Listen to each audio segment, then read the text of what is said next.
I was living and working in Central Africa, in a place where the war was kicking up in the villages, and my janitor, who was an extremely loyal man of God and just extremely hardworking, he would come in with a smile every day, and he came in one day just completely distraught. And when I asked him what was going on, he said that his wife was 5 months pregnant and that she was bleeding profusely and she was at the hospital. I didn't believe that Jesus could heal. I was pretty skeptical of stories that I had heard of other people praying for the sick. I always wanted to see the doctor's report. And so I wasn't quite sure what to do. But when my janitor shared with me that there was a problem, I immediately just felt this weight come on my chest. And somehow, I don't know how, I felt like it was God. So I took a minute to pray, and I just asked God what he was doing.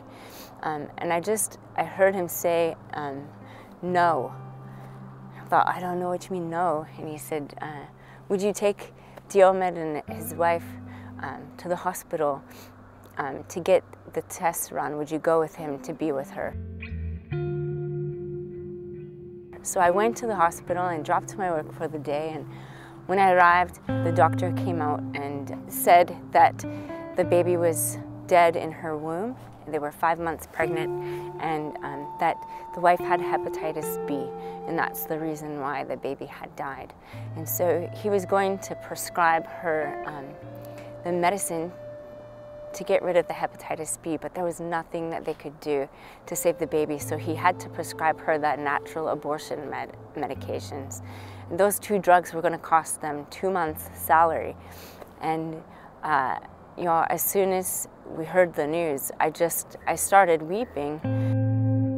I just felt the extra compassion of the Lord. That's the only thing I can explain it. And I heard Holy Spirit verbally say, no. And I'd never heard God speak audibly before. I believed in Jesus, but this was all new to me. So when I asked the Lord, what do you mean no? He said, would you take Philomena back to the office and have your staff pray for her?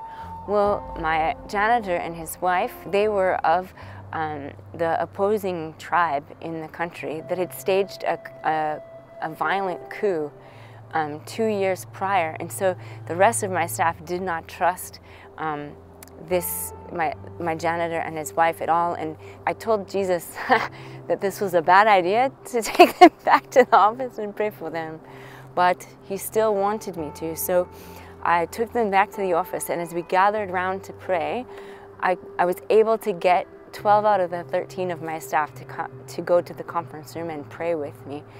As we gathered around her to pray, I started praying, and she took my hand and she put it on her stomach.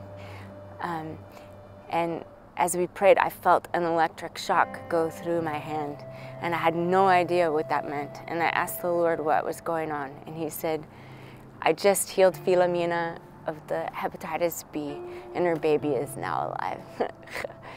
Whoa, Jesus. So, being the skeptic that I was, I actually took them back to the hospital to get us the tests all rerun. And y'all, I was able to get the test rerun, and she no longer had hepatitis B, and the baby was definitely alive, and all of the bleeding had stopped. Yeah, and God's goodness, it just blew my mind, because he not only healed the wife and raised the baby in the womb, but it also brought reconciliation to my staff that I had been trying to bring. They had all laid hands on her to pray, and they were previously thought unclean. And when we came back to the office, they all celebrated together. And it really broke down walls that I had been trying to break down for 6 months with no luck.